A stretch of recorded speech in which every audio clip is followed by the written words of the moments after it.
ఈ తెలంగాణ రాష్ట్రం రావడంలో గద్దర్ సాహిత్యము గ్రామ పునాదుల వరకు ఎలా వెళ్ళింది, అటువంటి వ్యక్తినే ఈ తెలంగాణ జాతి పితాగా మనము మన సమాజానికి తెలియజెప్పాలని గద్దర్ గలం ఆధ్వర్యంలో రౌండ్ టేబుల్ సమావేశానికి అధ్యక్షత వహిస్తున్నటువంటి ఆయిలా సార్, నాకు ఉస్మాన్ యూనివర్సిటీలో నేను 2004లో ఉస్మానియాకి వచ్చాను.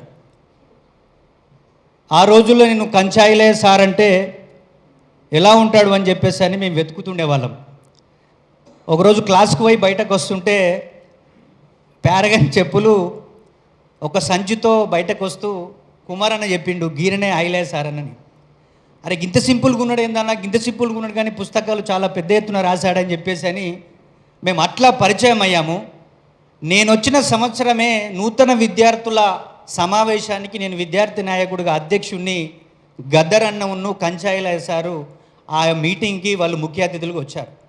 అప్పటి నుంచి ఉస్మానియా యూనివర్సిటీలో ఈరోజు జ్యోతిరావు పూలే, సాహు మహారాజ్, పెరియార్, సావిత్రిబాయి పూలే, ఇటువంటి కాన్సీరామ్ మహానీయులందరినీ కూడా బయటకు తీసుకురావడంలో ఉస్మానియా యూనివర్సిటీ, అందులో మా ప్రొఫెసర్గా కంచాయిలై సార్ పాత్ర చాలా కీలకంగా ఉంటుంది.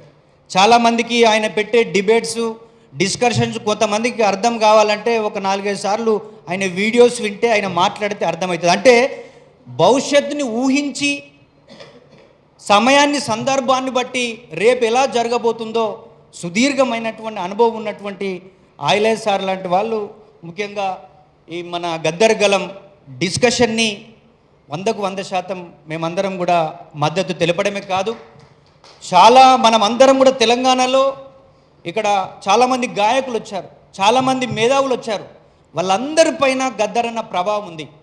అందుకే గద్దర్ లాంటి వాళ్ళపైన 1996-97 ప్రాంతంలోనే చంద్రబాబు నాయుడు ప్రభుత్వం చంపడానికి ప్రయత్నం చేసిందంటే తెలంగాణ ఉద్యమాన్ని ఎవరు తీసుకొస్తారంటే తెలంగాణలో ఉన్నటువంటి ఎస్సీలు, ఎస్టీలు, బీసీలు, ఈ పేద వర్గాలు, వీళ్ళకి కావాలి తెలంగాణ. మేము ఎస్సీ విద్యార్థి సంఘం అప్పుడు నడిపేటప్పుడు కూడా మేము తెలంగాణ ఉద్యమంలోకి భౌగోళిక తెలంగాణ రావాలని కోరుకోలే. తెలంగాణ అనేది బహుజనులు, ఎస్సీ, ఎస్టీ, బీసీ, మైనార్టీ వర్గాలకు విద్య, ఉద్యోగ, ఉపాధి, ఆర్థిక, రాజకీయ రంగంలో మా వాట రావాలని అప్పుడు ఉద్యమించినాం. అప్పుడు మాట్లాడినటువంటి విద్యార్థి నాయకులం. మా యొక్క ఎఫెక్ట్ మా పైన ఈ కంచాయిల సార్, గద్దరన్న పైలకు ప్రభావం ఉందనే విషయాన్ని మేము గుర్తు చేస్తూ ఉన్నాం.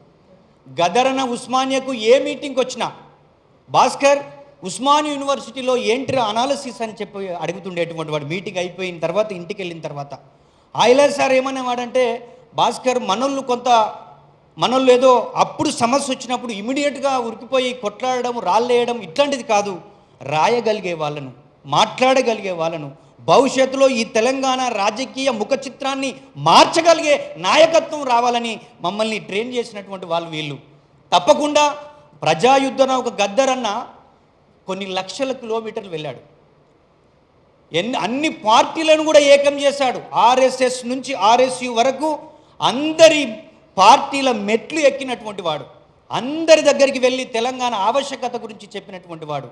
రాజకీయ పార్టీలకి 69 ఉద్యమాన్ని మర్రి చెన్నారెడ్డి తన లాభాపేక్ష గురించి మళ్ళీ ముఖ్యమంత్రి అయి మోసం చేసిన చరిత్ర ఒకటవుతే, ఆ తర్వాత వచ్చిన నాయకత్వం అంతా కూడా రాజకీయ ఆధిపత్యం కొరకు వచ్చి వాళ్ళు చలామణి అవుతున్నటువంటి తీరును మనమంతా చరిత్రలో చూసాం. కానీ ఎప్పుడైతే ఒక ఐకాన్గా ప్రజాయుద్ధంలో ఒక గద్దర్ వచ్చాడో, ఆ తర్వాత మిగతా బీసీ వర్గం, ఇంకా మిగతా మేధావి వర్గం చాలామంది రావడం వల్ల ఆ ఉద్యమానికి నేను పీపుల్స్ ఎజెండా కూడా ఉస్మాన్ యూనివర్సిటీలో మన ఉస్మాన్ యూనివర్సిటీ ప్రొఫెసర్లు తయారు చేసింది కూడా నేను చదివినాను. చాలా మీటింగ్ కూడా అప్పుడు పెట్టాం. వచ్చే తెలంగాణ ఎట్లా ఉండాలి, ఆ తెలంగాణలో ఏ వర్గాలకు న్యాయం జరగాలి అనేటువంటి ఒక ఎజెండాను తెలంగాణ రాకముందే తయారు చేసినటువంటి మేధావి వర్గం మన దగ్గర ఉన్నారనే విషయాన్ని మనం గుర్తుపెట్టుకోవాలి. అందుకే ఈ రాజకీయ నాయకులుగా ఉన్నటువంటి వాళ్ళు మనం చూసాం, మనల్ని ప్రలోభ పెట్టడానికో లేకపోతే మన సామాజిక వర్గాన్ని దగ్గర తీసుకోవడానికో వాళ్ళ పేర అవార్డులు కావచ్చు, వాళ్ళ జయంతులు కావచ్చు పెద్ద ఎత్తున జరుపుతూ ఉంటారు. అది మనందరికీ తెలుసు. దానివల్ల మనం సాటిస్ఫై కాకండి. మొన్న జరిగిన గద్దర్ అవార్డులలో మరి గద్దర్ కుటుంబం నుంచి, త్యాగం చేసిన కుటుంబం నుంచి ఎవరినైనా వేదికపైకి పిలిచారా? స్మార్ట్గా ఆ గద్దర్ పేరు ఉండాలి కానీ మళ్ళీ ఆయన యొక్క అక్కడ ఆనవాళ్ళు ఏమి కనబడద్దు. అంటే రాజకీయ నాయకత్వము ఈ యొక్క మెజారిటీ ప్రజలు 90% పైగా ఉన్న వాళ్ళని వాడుకునే తీరును కూడా మనం అర్థం చేసుకోవాల్సినటువంటి అవసరం ఉంటుందని మేమైతే భావిస్తూ ఉన్నాను.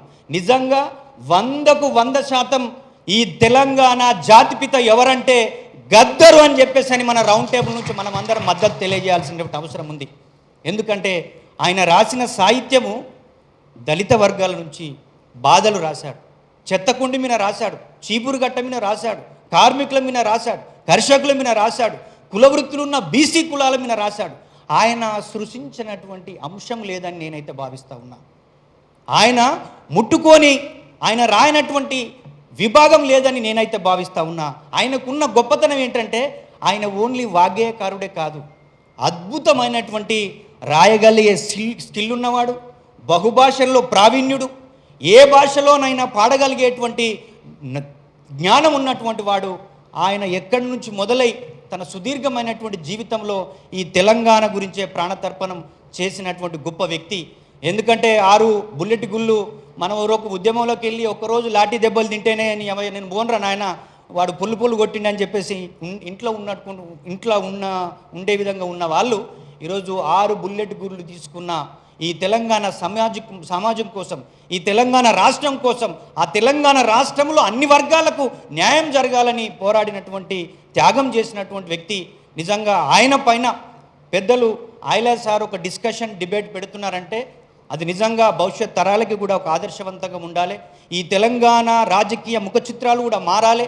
ఈ సామాజిక వర్గాల నుంచి కొన్ని వేల సంవత్సరాలుగా ఈ యొక్క సమాజ అభివృద్ధిలో, ఆర్థిక అభివృద్ధిలో, రాజకీయ రంగంలో ఈరోజు కీలకమైన నష్టపోయిన వర్గాలు కూడా రావాల్సినటువంటి అవసరం ఉంటుంది.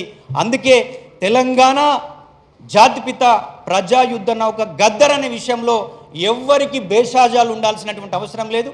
తప్పకుండా తెలంగాణ 10 జిల్లాల్లో ఉన్నటువంటి విద్యార్థులను కానీ, యూనివర్సిటీలో ఉన్నటువంటి విద్యార్థుల అధ్యాపకులను, ఉద్యోగస్తులను, ఇక్కడ ఉన్నటువంటి మన అన్ని కులాల, అన్ని వర్గాల ప్రజా సంఘాలను, గద్దరన్నతోటి పనిచేసినటువంటి కళాకారులే కావచ్చు, గాయకులు, రచయితలు, మేధావులు అందరిని కూడా ఈ ఉద్యమంలో భాగస్వామ్యం చేసేటువంటి ఒక మహోద్యమానికి కూడా పునాది ఈరోజు ఈ సోమాజిగూడ ప్రెస్ క్లబ్లో మేధావులు ఇచ్చేటువంటి సలహాలతో, సూచనలతో ముందుకోదాం. తప్పకుండా సార్ మీరు మా నుంచి ఎక్స్పెక్ట్ చేసిన మా కమ్యూనిటీ నుంచి, మాల విద్యార్థుల నుంచి కానీ, ఉద్యోగస్తుల నుంచి కానీ, మాల ప్రజల నుంచి తప్పకుండా ఒక ప్రజాయుద్ధ నౌక గద్దర్ని తెలంగాణ జాతిపితగా 100% ఆమోదపు చేసే ప్రతి ఉద్యమంలో మేము ఉంటామని చెప్పేసి అని విజ్ఞప్తి చేస్తూ ఈ అవకాశం ఇచ్చిన మీ అందరికీ కూడా ప్రత్యేకమైనటువంటి జై భీమ్. జోహార్ ప్రజాయుద్ధ నౌక గద్దరన్న, జోహార్ ప్రజాయుద్ధ నౌక గద్దరన్న, జోహార్ తెలంగాణ జాతిపిత గద్దరన్న. Thank you very much. Thank you Bhaskar.